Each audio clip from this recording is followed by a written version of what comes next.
BBC World Service, it's 8 hours GMT. This is The World Today with Julian Morica. Coming up, attacks on Libya backed by the United Nations. There have been airstrikes and more than 100 cruise missiles have been fired. Colonel Gaddafi, however, remains defiant. The Western interests will be targeted as from now because of their aggressive Zionist aggression. This is a colonialist and crusading aggression. But are the countries involved in the attacks clear about their aims? The military action is not about killing Gaddafi. My hope is that what we can do is to make sure that we can get Gaddafi. We can put him towards the International Criminal Court. We'll hear from Denmark's defence minister and be live in Libya too. That's all here on The World Today. First, the world news. BBC News with Fiona MacDonald. Western forces have continued air and missile strikes against Libyan government targets overnight. American and British naval forces fired more than 100 cruise missiles at air defence strikes. French and British warplanes also attacked targets on the ground. More Western aircraft are arriving at Mediterranean bases, including those from Canada, Denmark and Spain. Kevin Connolly sent this report from Tobruk in eastern Libya. In the arid jargon of the Pentagon, it was the first phase of a multi-phase operation against Libya's integrated air defence capability. On the ground, it was a spectacular display of Allied military power. More than 100 Tomahawk-guided cruise missiles fired at radar stations and missile sites. Antiquated facilities, but still dangerous, according to the American Navy. The Libyan media immediately began reporting that there were casualties on the ground and that Colonel Gaddafi's supporters had rushed to his presidential compound and to Tripoli airport, effectively offering themselves as human shields. The French Foreign Minister Alain Juppé said the raids would continue until Colonel Gaddafi stopped attacking civilians, withdrew his troops and allowed Libyans to express their aspirations for democracy. From Paris, Hugh Schofield reports. It was the sea-launched missile attacks from the United States and to a lesser extent Britain that caused the greatest damage to Colonel Gaddafi's war apparatus on Saturday. But it's France that's taken the lead in this campaign, and today French jets will again be overflying Libya, mainly the eastern part around the rebel stronghold of Benghazi. On Saturday, Mirage and Rafale fighters struck several military vehicles there, which were deemed to pose a threat to the local population. The Libyan leader, Colonel Gaddafi, said the Mediterranean and North Africa had become a war zone. In a statement broadcast on national television, Colonel Gaddafi said the Libyan people would be armed to resist what he called colonial aggression. Libya will be practicing its right of self-defense according to Clause 151 of the UN Charter. Unfortunately, according to this, civilian and military targets in the air and sea will be liable to serious danger in the Mediterranean. Libyan officials said the airstrikes killed nearly 50 people in civilian areas. There's been no independent confirmation. Heavy anti-traffic fire was heard in Tripoli in the early hours of the morning. Reports from Libya's second biggest city, Benghazi, say rebels have regained control after driving out forces loyal to Colonel Gaddafi. A British journalist in Benghazi told the BBC that pro-Gaddafi forces had fired shells until late afternoon on Saturday. Earlier there were reports of tanks on the streets and fighting around the university. The rebels said roads east of Benghazi were clogged with vehicles fleeing towards Libya's border with Egypt. World News from the BBC. Police in northeast Japan say 15,000 people may have been killed in the area worst hit by the earthquake and tsunami, which struck 9 days ago. The new figure is for Miyagi Prefecture alone. From Tokyo, here's Rupert Wingfield-Hayes.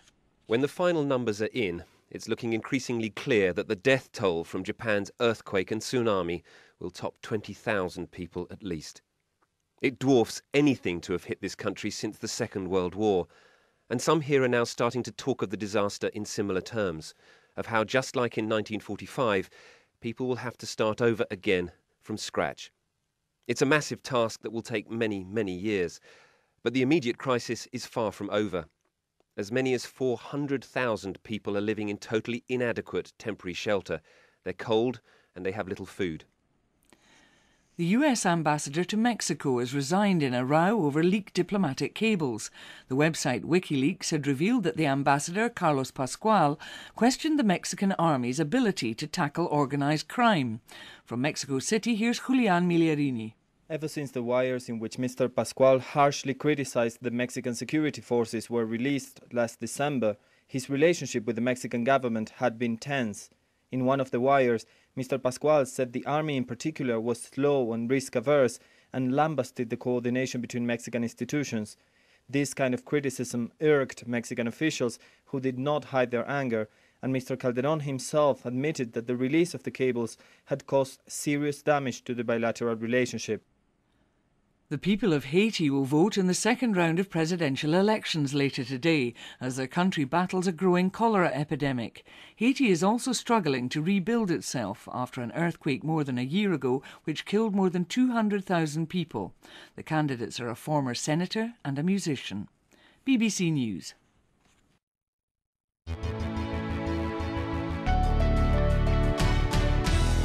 You're listening to the BBC World Service. I'm Julian Warwicker with The World Today. So air and missile strikes on Libya by Western forces have begun. They're part of the UN-backed plan to establish a no-fly zone and prevent government attacks on civilians. French military aircraft went into action first over the rebel-held city of Benghazi, which was under attack from government forces. They said they destroyed a number of tanks and armoured vehicles. A few hours later, American and British naval forces fired at air defence sites around the capital Tripoli and the western city of Misrata. These were the sounds around Tripoli in the early hours of the morning.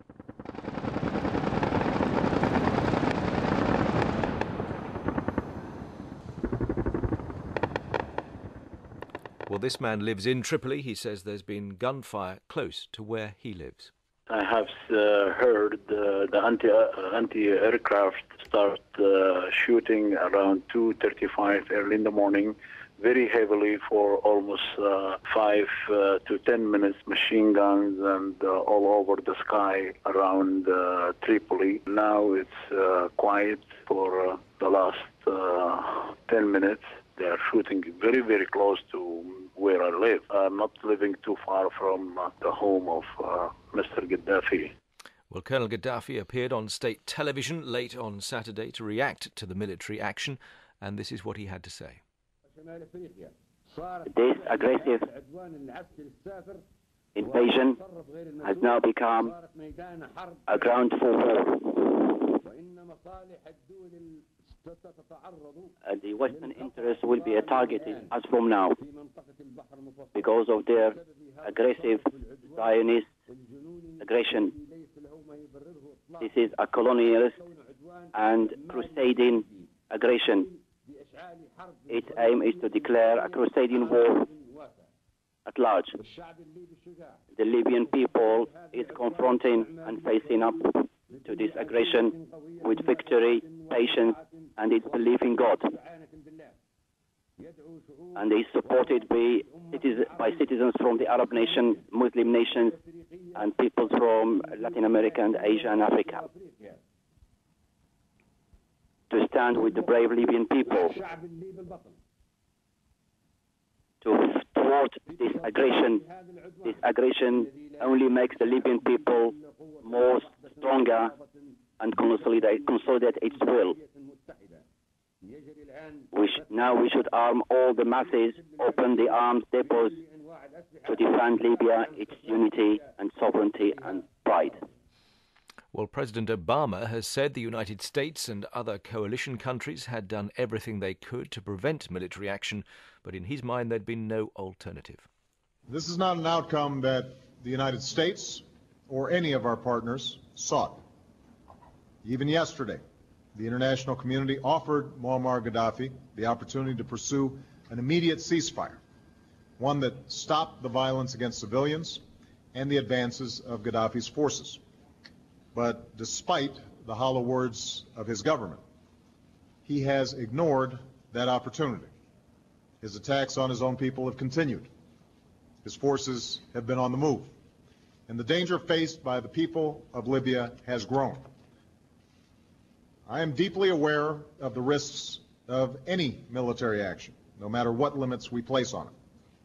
I want the American people to know that the use of force is not our first choice, and it's not a choice that I make lightly. But we cannot stand idly by when a tyrant tells his people that there will be no mercy, and his forces step up their assaults on cities like Benghazi and Misrata, where innocent men and women face brutality and death at the hands of their own government. So we must be clear. Actions have consequences, and the writ of the international community must be enforced. That was President Obama. Let's bring in our correspondent Ben Brown, who's in Tobruk, to the east of Benghazi in eastern Libya. Ben, what's the latest you're hearing on the military situation? Well, Julian, what the rebels have been telling us, and we had a briefing from one of their spokesmen, was that Benghazi is now back in their hands. There was, just before the airstrikes were launched yesterday, a really concerted attack on Benghazi by Colonel Gaddafi's forces on that city. Now, according to the rebels, they used tanks and so on from the outside, but they also, Gaddafi's forces had sleeper cells inside the city too, who rose up and took the rebels really by surprise there. But they're now saying that they have driven Gaddafi's forces out, that Benghazi is back in their hands, and they're saying that all the civilians who fled from Benghazi, and there was quite an exodus to the east of really the roads clogged with carloads of civilian families trying to get out and escape the fighting, that those people should now come back. So that's the message from the rebels. They're also saying that they're delighted with the airstrikes, with the international community's action against Colonel Gaddafi. They're very glad it's underway. They do think it's late, but not too late, and in the words of the spokesman, better late than never. Libyan state television, of course, is reporting civilian casualties. Impossible, I'm imagining, from where you are, to estimate whether or not these claims can be verified. Yes, indeed, and certainly the rebels who are in control where we are in the east would say that all of that kind of thing is propaganda from the Gaddafi regime, and that nothing that the Gaddafi regime says should be taken as truth. I mean, for example, they're saying, look at the ceasefire that Gaddafi said and promised he was going to implement, and as soon as he did, we know that he then attacked Benghazi. So they're saying to the international community, hold firm, keep up the airstrikes. Ben, thank you very much. Ben Brown in Tobruk. I want to bring two guests in the studio who will be with me throughout the hour. Nabila Ramdani is a journalist and commentator who's written extensively about Libya. She's interviewed both Colonel Gaddafi and his son Saif. And Michelle Fall is the chief Africa correspondent for the Associated Press, based in Johannesburg, which is where she joins us from. Nabila, Michelle, welcome to the programme. Thank you for being here today. First thoughts from you both on the events of the last 24 hours and the start of this military action by the UN-backed forces. Michelle Fall, what's your take on the events so far? Well, I think it needed to happen, and needed to happen quickly. Gaddafi was attacking his people in Benghazi. And as Ban Ki-moon, the UN Secretary General, said, there seemed to be a unified voice about this, that the agreement came from the Arabs, the Europeans and the United States. But I'm wondering where this will lead, where it will end, with the United States saying very clearly they're not going to put boots on the ground in Libya, and other Western governments making clear too that they want to fight this from afar. And what's going to happen on the ground when you have a Libyan people who are very fractured? What's your hope? Is your assessment perhaps that as people in Libya realise the scale of the military action against them, that those who have doubts or who are privately opposed to Colonel Gaddafi will find a way of rising up against him? I mean, my hope is that the sort of tribal leaders, the traditional leaders who help Muammar Gaddafi stay in power, are going to realize that their own people are against them, and that this will help break his hold on power. But Gaddafi giving up and surrendering, I don't know. Nabila Ramdani, what's your take on the first 24 hours of this military action? Well, I think it's been pretty heavy-handed for a start, and it goes against it defeats all the very aims of the UN resolution, because it's a sure way to guarantee an escalation and on a dramatic scale of the bloodshed and of the conflict. It will not put an end to the, immediately to the conflict that's happening in Libya. And it is also turning what was essentially a legitimate armed rebellion into a US-led, UN-led, all-out war against Libya. Let's be clear about your position here. You're in no way, I know, defending Colonel Gaddafi, but what you are saying is that the approach to counter what he has done is wrong-headed. It is. First of all, I think the motivation behind the intervention is disingenuous, because it claims that it is the UN coalition claims that they are concerned. It is concerned with the protection of civilians, the end of violence, and the determination to let the Libyan people determine their own future. Well, clearly, what they're doing will achieve the exact opposite, because more civilians are bound to die. It will not end the violence. And we are clearly telling the Libyan people what's best for them. And we are going into a very sinister zone there, where we have a stalemate between we are running the risk effectively to see the country divided along tribal lines, and it doesn't seem to be any any satisfactory exit to this. In which case, I'm bound to say to you, what would inaction achieve? I don't think we should be inactive about it. I think we should intervene in many ways, but there are a vast array of options that we haven't taken the time to explore fully and in a poised manner, because we have been there before and we are clearly not learning the lessons from the past. Well, have your say at bbc.com if you want to contribute your thoughts. Along with the United States, France and the UK, Denmark has also committed air power. The Danish Defence Minister, Gitte Lillelund Bech, has been telling me more about her country's involvement. Actually, we on Friday, we deployed 6 F-18 fighters to Sicily. 4 of them are ready for operation today, and 2 of them, we are having them as a reserve to make sure that if something happens to one of the 4, we can always have 4 flights in the air. We also send, of course, support personnel, everything that's needed to run this for a very long time. So right now I have 100 personnel in Sicily ready to take off if needed. Who's actually in charge of this operation? Right now we are getting we have given the control to the US. They will be lead in the control of the operation, and we're just waiting for a signal and to be told what to do, where to do it, and when to do it. And was that always your understanding, that when Denmark committed to take part in this, it would ultimately be a US-run operation? Well, actually, we managed to have the whole Danish Parliament, 179 parliamentarians, Friday night to support that it doesn't matter whether it's a NATO mission or it's a mission run by US, UK, or others, because what is important is that this is a UN mission. We have been asked by the UN Security Council to tell Gaddafi by military means that he cannot do what he's doing towards the civilians.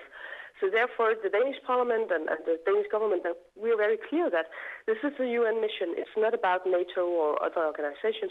And therefore, it's okay for the Danish Parliament has actually accepted that this could be a US-run mission.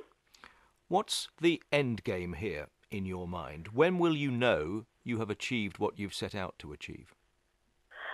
I think the UN resolution is very clear on this, because it describes clearly what Gaddafi should do. He should stop killing the civilians, and there's a lot of other issues that he should actually fulfill. So just to be clear on that, sorry to interrupt. So if he stops killing civilians, he stays in power?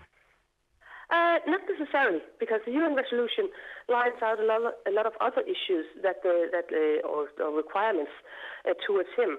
And I'm quite satisfied that the UN will appoint a special envoy who will be the one checking whether Gaddafi is fulfilling the requirements or not. So it will not be a decision by us, by you, the UK, by the US, but actually the UN will monitor this and will then judge whether he's doing what he should or we should continue to protect civilians. But the point that I'm making here, and I think it is quite an important one, is that can you envisage a situation where this military action ends and Colonel Gaddafi is still in charge of Libya? It's difficult to say. One of the things that we discussed in Danish Parliament was that the military action is not about killing Gaddafi. Actually, with the UN Resolution 1970, the UN Security Council decided that Gaddafi should be put forward to the International Criminal Court. So my hope is that what we can do is to make sure that we can get Gaddafi, we can put him towards the International Criminal Court, and then it will be the International Criminal Court who will actually judge him. I understand that, but you'll appreciate why I'm pushing this point. Doesn't it seem strange that the international community comes to the conclusion that it should take military action, which is about as serious a decision as it can take, and doesn't yet know for sure whether it wants the man in charge of the country that it's attacking to still be in power afterwards? Well, I think we should keep in mind that the UN resolution that was passed on Thursday, the night between Thursday and Friday, it also says very clearly a lot of other measures you can use to get Gaddafi for the International Criminal Court. For example, we have if we look into the money, we have we have to stop, that he can get money from outside. We have to stop that he can get weapons from outside. So there's a lot of other things that we are doing on the civilian part that's not part of this military action. So I'm actually quite satisfied with what we're doing. And I think it's important, again, to keep to this, as this is a UN security resolution asking for military help, but also having a lot of other requirements to Gaddafi. And we're just, one part of a big mission. Well, that was Gitte Lillelund Bech, who's the Danish Defence Minister. Points there, I know, to pick up with both my guests. Before I do that, also with us for the programme, Dr. Faraj Najem, who's a Libyan academic based here in London. I'd be interested to hear your thoughts on what you've just heard in a moment. But first, your assessment of where we stand 24 hours or so after this military action has begun. Well, the information that we're getting from the ground, it's looking good, because the tanks which were murdering the people of Benghazi have been liquidated. The air base south of Misrata, which has been a place that has been sending death squads for the last 4 weeks, it's been hit. And I was talking to people from Misrata last night, and they said they wanted more, and they're going to move on it today to take it on. Good to see his communication lines are disrupted, and by the way, Libyans are here for a regime change. They wanted to see this man going. Well, that's interesting, because you've just heard exactly the opposite from somebody representing one of the countries involved. Right. No, well, it's the United Nations has said that we have to take all measures to defend civilians. Civilians in Libya came out in the 15th of February to say that we want reforms. The man, he met them with bullets, with anti-aircraft bullets. Amongst them was my own brother, who is a labourer, who is not even interested in politics at all. For the first 3-4 days, he did not take part, but when he saw the killing of innocents, he decided to take up arms, and he was shot in the process as well. Now he is in Al Brega, he's going west, and he said, I'm determined to see this through. I'm not a politician, I'm not interested, but this man must go. He's a killer, he's a murderer, and we have to stop him by all means necessary. This is what the Libyans say. Oh, no, I'm not doubting that for one moment, but the point I'm putting to you is that you are as clear as you can be about how you want this to end. But the point I'm putting to you is that those who you are backing, the international community, those who've backed this UN resolution and who are now doing what they are doing, they don't see it that way. No, that's fine. I mean, the world community has come to help us and to protect us, and we are grateful. And by the way, we want no feet on the ground. We want to do it ourselves. So we don't want anyone to be involved in this. However, what we wanted from the international community is to tip this unequal, if you like, balance of power into our favor, or at least to be equal, to stop him from using his aircraft, because we don't have any, to stop him from using his tanks, and also to stop him from bringing mercenaries from abroad. By the way, this march, once all these tanks are liquidated and so on, people will march on to Tripoli peacefully and try to bring the message clear to Gaddafi and his sons and his thugs that your time is up, go. You'll be aware that Nabila Ramdani, alongside you, doesn't see it that way. How do you respond to what you've just heard, Nabila? Well, we've heard a very confused message from the Danish defense minister, I have to say. She said that we, the UN coalition, have a lot of issues with Gaddafi. The clear implied aim of the UN coalition is a regime change, and that has been stated very clearly by the US Secretary of State Hillary Clinton. It hasn't been stated in the same manner by other countries involved, like Britain or France, but this is the very clear aim of their mission. Also, but that's not what's written down. That's not what's written down, but that's what is abundantly clear. And that's clearly what Faraj Najem would like to see happen. And also, it's been stated by Hillary Clinton, and it's very much a US-led coalition. So let's be clear about that. Yeah. I also want to pick up on the vagueness of the UN resolution. It doesn't. It excludes completely occupation, but it doesn't rule out invasion. So when my fellow commentator says he doesn't want boots on the ground, well, it leaves the door open to that. The resolution clearly leaves the door open to that. And what's going to happen next? Is the coalition going to arm the rebels? What kind of situation are we heading towards? Faraj, I know you want to come back, but I want to bring Michel Fall in on comments by the Danish Defence Minister. Because, Michel, you raised some doubts. At the start, you talked about broadly supporting where we are today, but with doubts. Were some of those doubts perhaps vocalised by the Danish Defence Minister? I think so, and I'm looking at a disturbing report from the Associated Press that is quoting military officials in the United States, making it clear that America will quickly step back into a supporting role, possibly within days, and shift command of the attacks to its European and Arab partners. And your fears for that are what exactly? Well, my fears are exactly what Nabila was saying, which is, where are we going with this? Where is it going to end? And that, Faraj Najem, is the problem here, isn't it? You've talked about what you hope will happen, that after events in Benghazi unfold along the lines that you've described, that the rebel forces, the opposition forces, I know is the phrase you would prefer, will march to Tripoli and Gaddafi will have to go. But that's a huge leap of faith on your part, isn't it? Well, to start the whole thing was a huge leap of faith. No one knew that this thing that was coming, and after all started by women and then followed by young people who use Twitters and Facebook.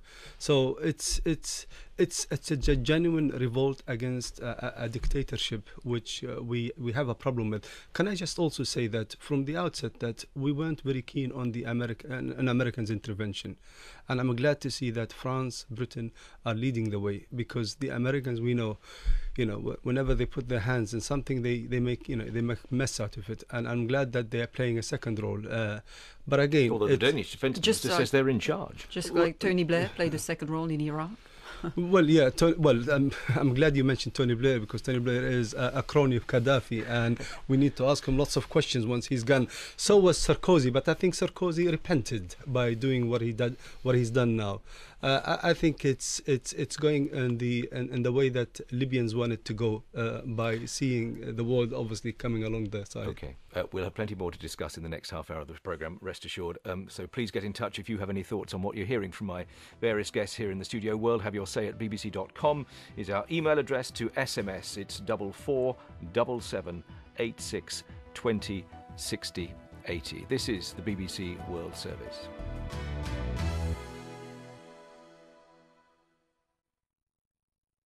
This is the BBC World Service. We'll soon have a roundup of the latest world news here on the BBC, with bulletins every half hour throughout the day. With more reporters in more places than any other broadcaster, you can be sure that when a big event happens, wherever it happens, the BBC's news-gathering operation will be there to report on events.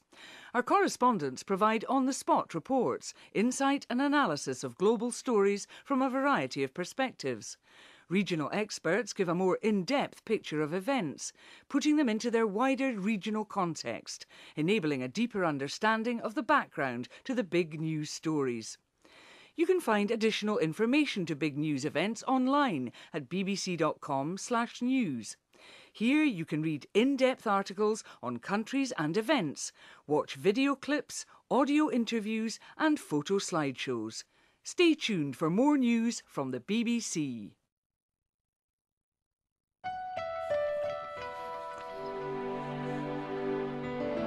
It's 8:30 GMT, and still to come, we'll continue our coverage of events in Libya. We'll hear an Arab perspective, plus election time in Haiti again. This time it's a contest between a professor and a pop star. That's all here on The World Today with me, Julian Warwick.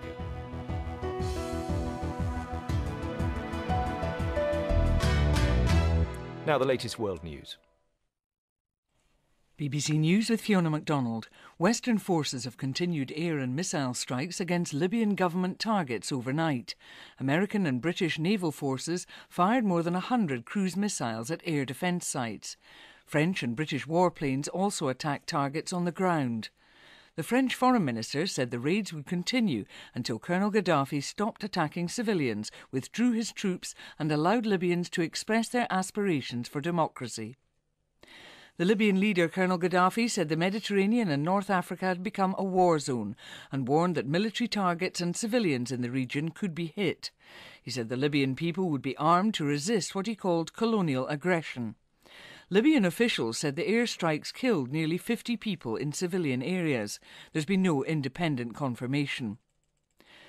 President Obama said the United States and its allies had not sought military action, but could not stand by given Colonel Gaddafi's threats against his own people. The British Prime Minister, David Cameron, said the aim was to enforce the will of the United Nations. Russia and China said they regretted the decision by Western powers to use force against Libya. In other news, police in northeast Japan say 15,000 people may have been killed in the area worst hit by the huge earthquake and tsunami which struck 9 days ago. The new figure is for Miyagi Prefecture alone. The Japanese army has joined attempts to cool down the badly damaged reactors at the Fukushima nuclear power station. The United States ambassador to Mexico has resigned following a row between the two countries over leaked diplomatic cables. The whistleblowing website WikiLeaks had revealed that the ambassador, Carlos Pascual, questioned the ability of the Mexican army to tackle organised crime. And the people of Haiti will be voting in the second round of presidential elections later today as the country battles a growing cholera epidemic. BBC News.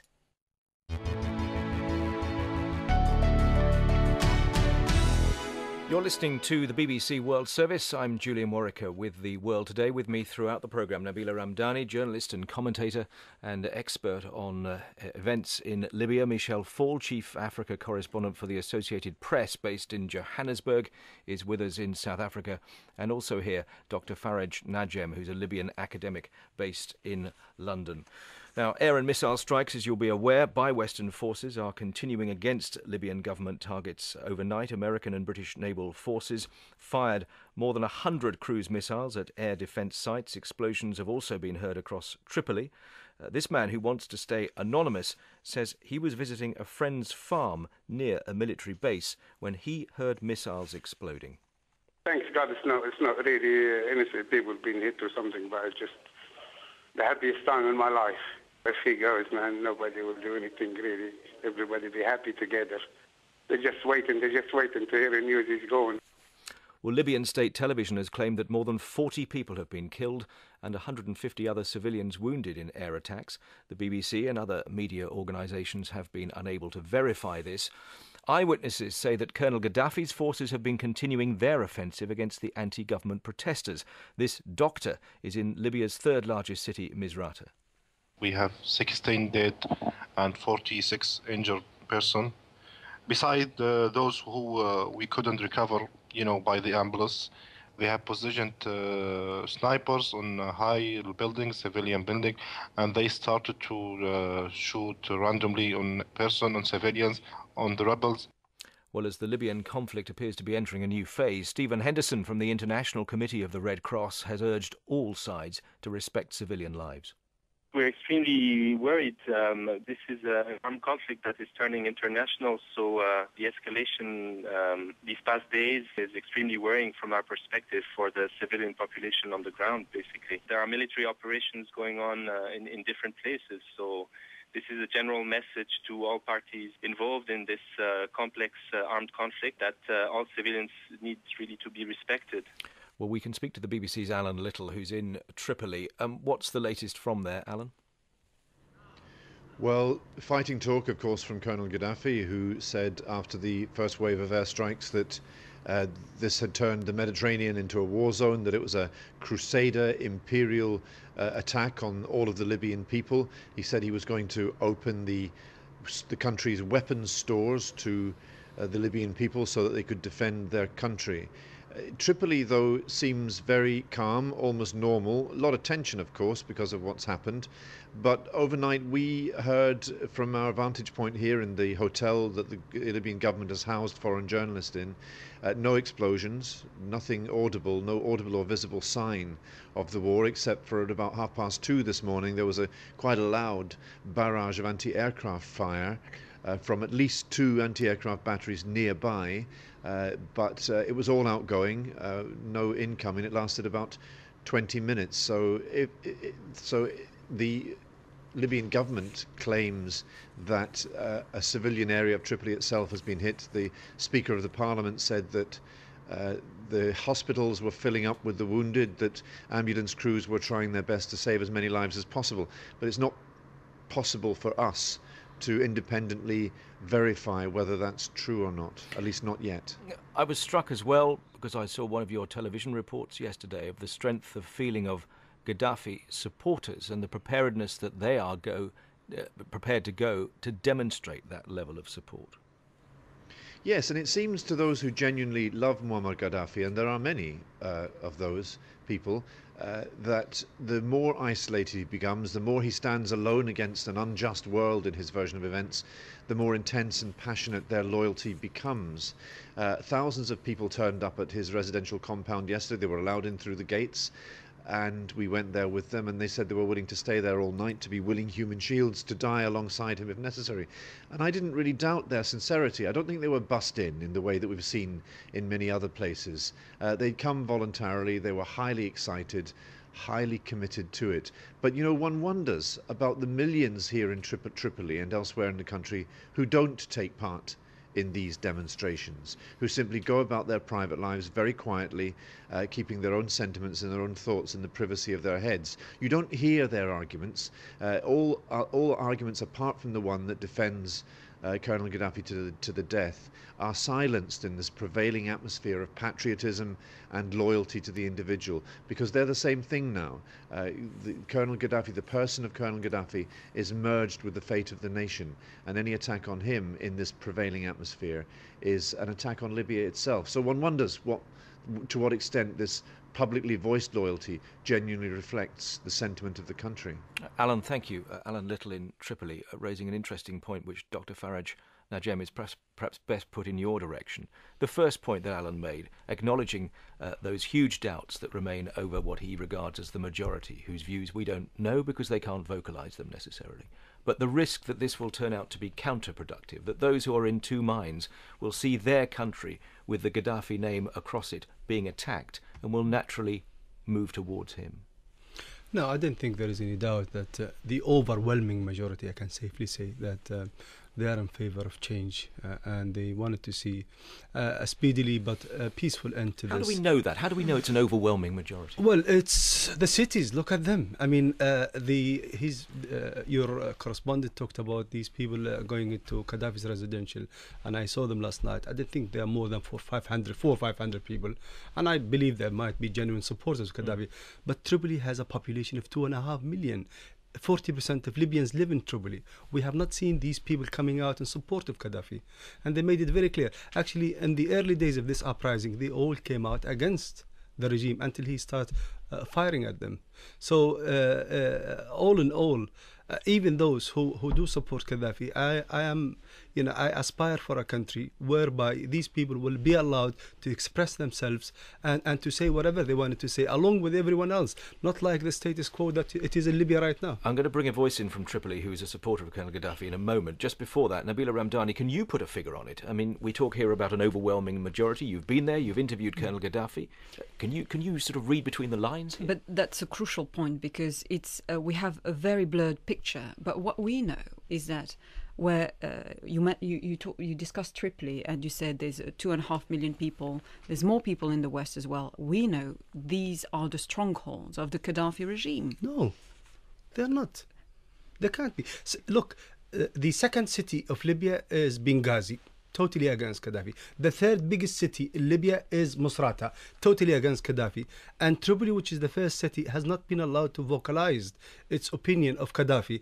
But in the early days, they made it very clear they are anti-Gaddafi. Zawiya, which is... We can't assume, what the opinion of people are. Well, I mean, people protesting, coming out genuinely, and they know the consequences of coming out. I think that's a clear indication of their opinions. I promised you a voice from Tripoli, which I know will add to this debate significantly. Sami is in the capital, Tripoli, and I know Sami, a supporter of Colonel Gaddafi. Tell us, first of all, what you have seen and heard on the streets in recent hours. Good morning. Good morning, gentlemen. Good morning to your panel. Today is a very calm day. It's the weather is spring and there's nothing going on. It's a normal day. I mean, just there was some targeting last night east and west of Tripoli, and for some minutes, and that's it. I don't know how much of the last discussion you heard in the studio. I heard most of it. Right. Well, one of the points being made by one of my guests here, Dr. Faraj Najem, is that the overwhelming majority of people in Libya do not support Colonel Gaddafi and would, by implication, like to see him go. How do you respond to that? That's a good, interesting point. Well, if our friend is sitting in the European capital, how can he judge on the majority if it's a minority or a majority? Libyan people... totally no. I mean, the educated people know that Gaddafi has saved the Libyan people from their poverty that they lived before the revolution in 1969, that were not allowed to go to school, were not allowed to have education, not allowed to have medical treatment, didn't have hospitals, were not even let to go into the downtown cities because it was an Italian population here. It was another piece of Rome. Well, let me bring in Faraj Najem, who is scoffing at what you're saying. Well, good morning, Sami. I came from Libya on the 12th of January, so I was only, I was there a month ago, so I know Libya very well. Obviously, we do have a problem. Gaddafi has ruled us for the last 42 years, and he has not allowed anyone to say anything that he did not like. And what we are trying to say here, Sami, that we want a free and democratic Libya. So you and I can choose whoever we want. You can choose Gaddafi if you want it. So we have free elections. If you want his son or if you want him, you can have him. But also allow me to have a say as well, to say whatever I think, and allow me to have a decent life. Okay? That's all we want, Sami. Okay. I respect your opinion. But I think for Libya, it's still early to have your dream. Libyan people are still uneducated. Most of the people are Bedouins. Most of the people are farmland. No, Sami, don't say that. Let me finish, please. Let me finish my point. Sami, you're a smart man. You can't say that. Let me finish, please. I respect your opinion. Saif al-Islam tried many times to make reform, but the Libyan people themselves, the ministers of Libya, and the people are objecting it. It's Libyans, not Gaddafi. It's Libyans. Any person from the east or west of Libya, they put him in a position. He corrupts. So it's not Gaddafi, it's Libyans. Libyans are not ready. Sami, can I just put the point to you raised by Faraj Najem, because I think it is an important one and it goes to the centre of this debate. He just pointed out that he would be happy if a democratic election held in Libya elected Colonel Gaddafi. His point is that at the moment that cannot happen. Why can't people democratically choose who runs Libya? Libya is a tribal structure country. But they can still vote in a democratic election. Well, they have democratic elections by a Congress means, Parliament made of Congresses. That's not one person, one vote, though, is it? No. And would that not be a better way of establishing who the Libyan people want to run their country?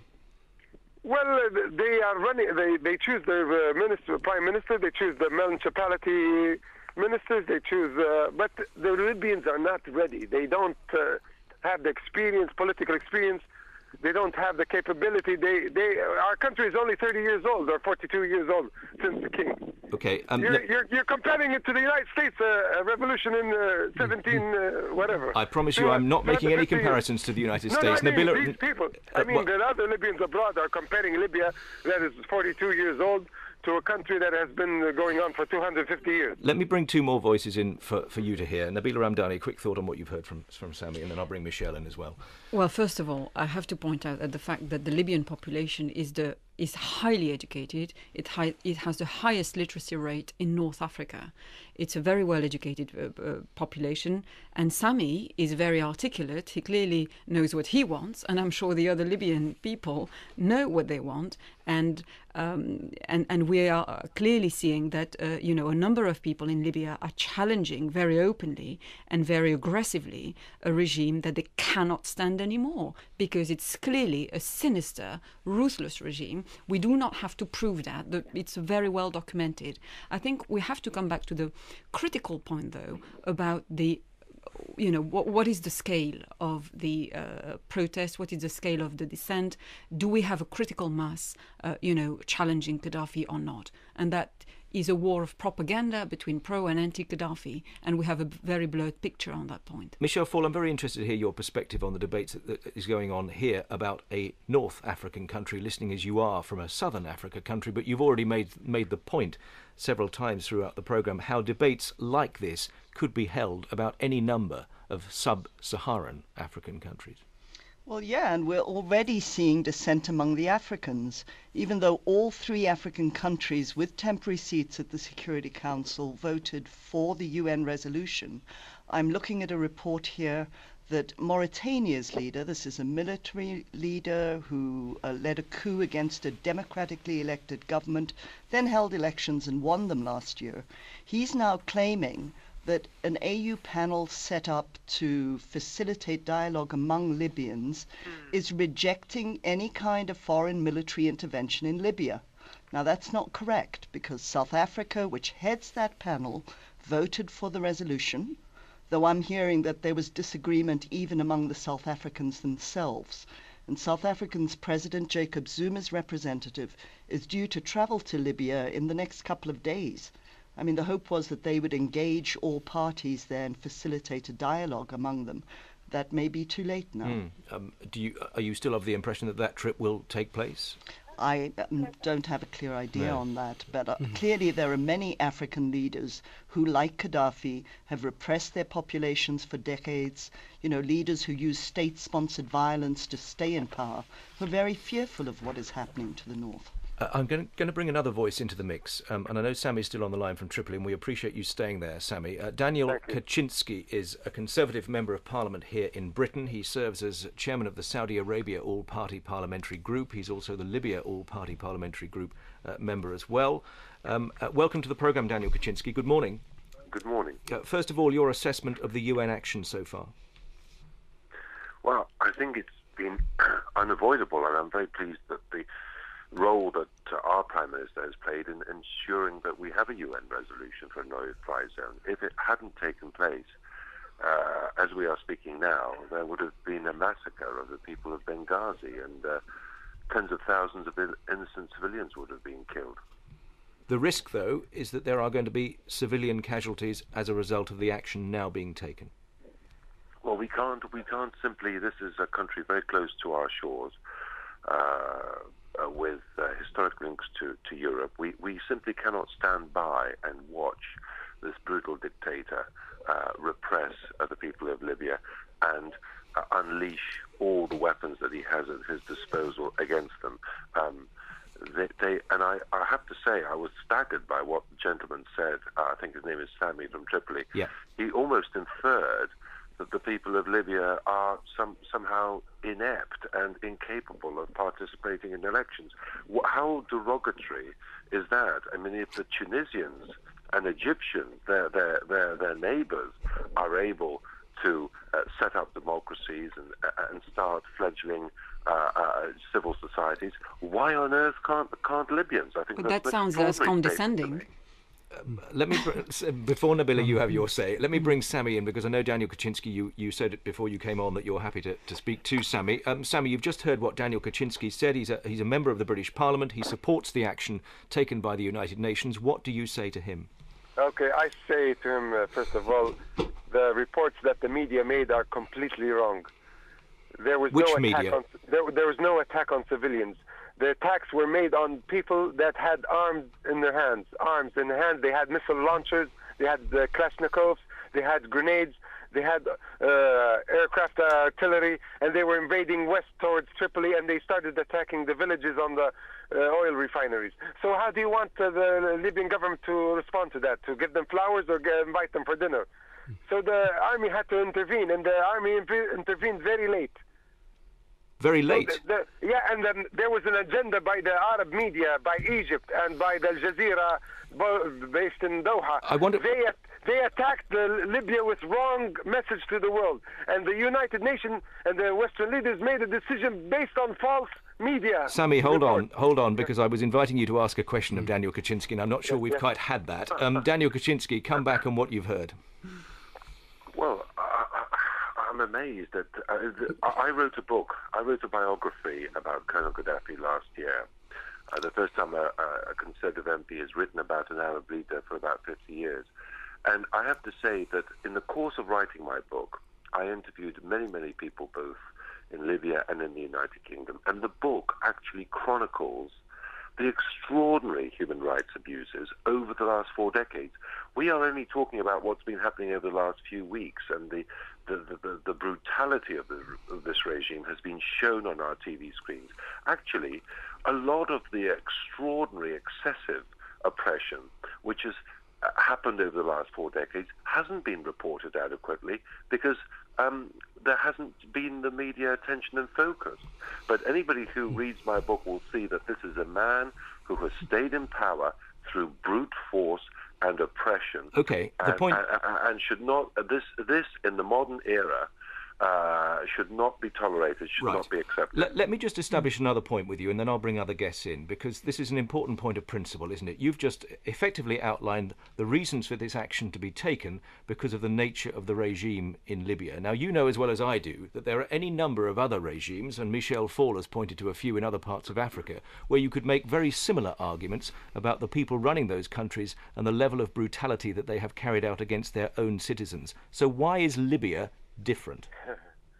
Well, you're asking me that? Yes, I am. Yeah, well, because, I mean, of course, from a logistical perspective, we cannot police the whole of the world, but Libya is very close, as I say, to military bases in Europe, such as in Cyprus. Italy is very close by, Malta, that might participate. From a logistical perspective, being so close to Europe, it makes it much easier for us to intervene. Okay. If this was going on, at the other end of the world, it would be that much more difficult. Nabila Ramdani, you talked about a remark that Daniel Kaczynski made earlier on when he was comparing events in Tunisia and Egypt to what's happening in Libya. You said it was condescending. Why? Very much so. I mean, to say that, if the Tunisian people and if the Egyptian people have managed to get rid of the dictators, or, the Libyans can do that in the same manner. I mean, the implication behind that was that, if the Egyptian people and Tunisian people are smart enough, clever enough to do that, then surely the Libyans can manage that as well. You were actually putting yourself at the same level as Sami on that point, in my opinion. That's not what I said. There's nothing like what I said. I said is if the Tunisians and the Egyptians are able to participate in democratic elections, so can the Libyans, because it was Sami who basically said the Libyans are not ready to participate in democratic elections, giving the impression that they were somehow uneducated and would not understand how an election would take place and how to participate in that. Well, I'm glad you've clarified that point. Can I make a second point as well? I'll come to Farage in a minute. I don't think the West has,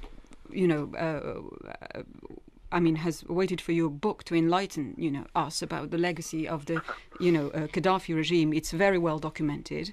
And to go back to that question, the biggest question in my mind is why hasn't, the Western world come up with a similar strategy in a host of other autocratic regimes around the world? But I think I've already answered that, because the answer is oil and natural gas. And there are billions of pounds worth of it in Libya.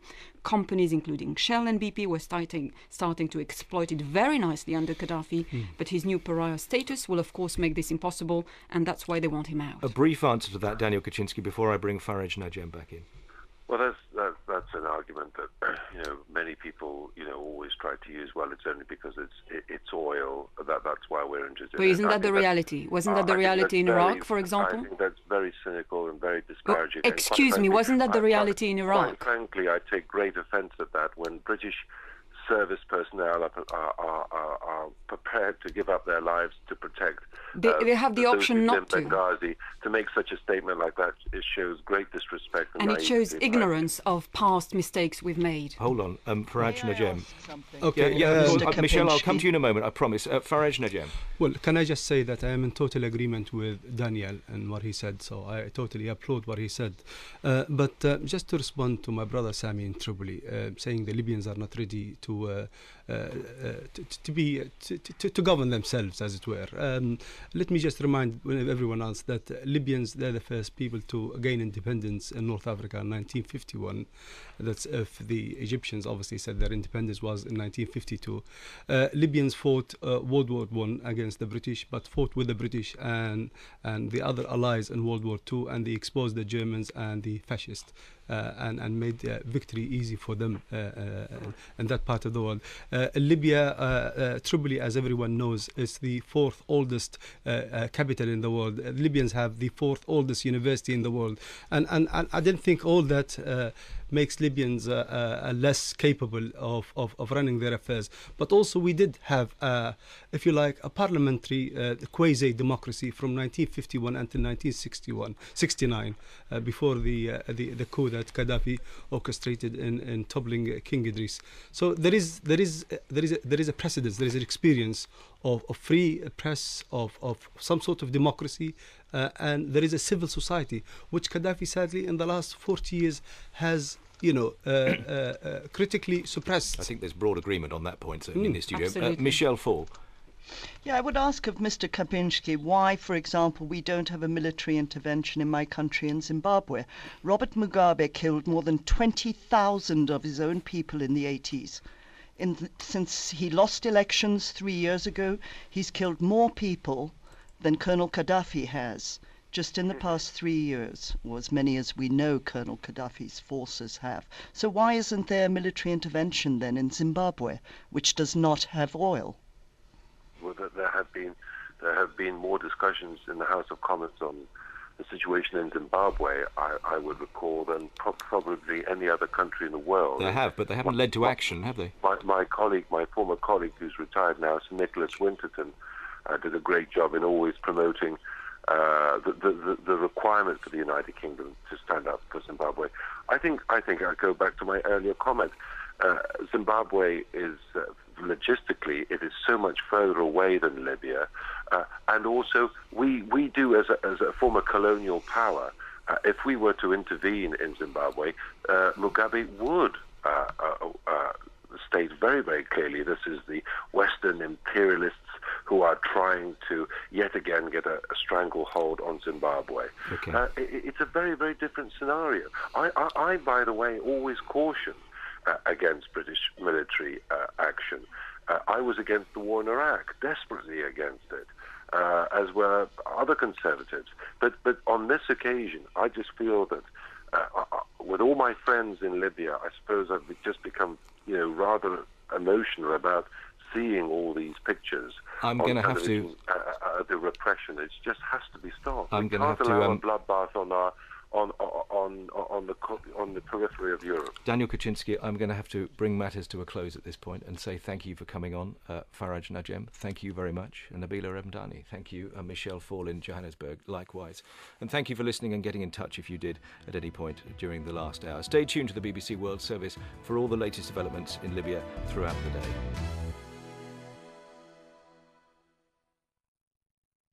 We'll soon have a roundup of the latest world news here on the BBC, with bulletins every half hour throughout the day. Our correspondents provide on-the-spot reports, insight and analysis of global stories from a variety of perspectives. You can find additional information to big news events online at bbc.com/news. Here you can read in-depth articles, watch video clips, audio interviews and photo slideshows. Stay tuned for more news from the BBC.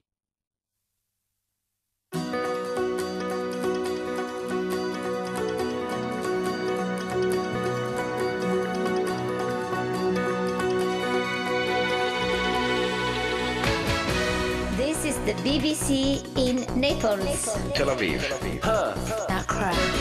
Wherever you are, you're with the BBC.